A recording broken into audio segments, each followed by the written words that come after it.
Pernah nggak sih ngerasa stuck dalam hidup? Kayak ada beban yang bikin kita susah maju, padahal udah usaha mati-matian? Nah, mungkin jawabannya ada di satu kata, melepaskan.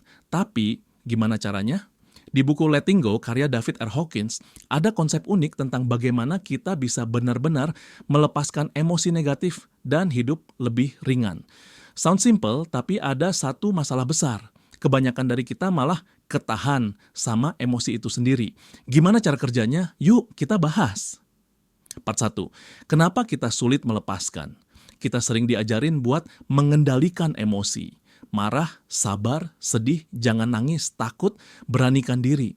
Tapi justru semakin kita melawan emosi, semakin kuat dia mengikat kita.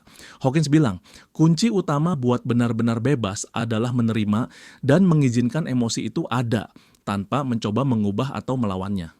Coba deh pikirin, kapan terakhir kali kamu marah? Apa yang kamu lakuin? Mungkin kamu pendam, alihkan atau lampiaskan. Tapi kalau kita cuma ngeliatin emosi itu tanpa bereaksi, ajaibnya dia bakal hilang dengan sendirinya. Part 2, The Letting Go Technique, cuma duduk dan rasain. Oke, jadi gimana caranya? Gampang tapi nggak gampang. Pas kita lagi ngerasain emosi negatif, alih-alih menolak atau menganalisis, cukup sadari dan rasain aja. Misalnya, kamu lagi cemas. Bukannya sibuk mikir kenapa cemas atau nyari distraksi, coba duduk dan benar-benar rasain kecemasan itu tanpa bereaksi. Kalau kita kasih ruang buat emosi ini, lama-lama dia bakal nguap sendiri. Aneh? Mungkin, tapi coba deh. Part 3, kebiasaan kecil, perubahan besar. Hawkins juga bilang kalau kita latihan ini terus, lama-lama emosi negatif jadi makin lemah.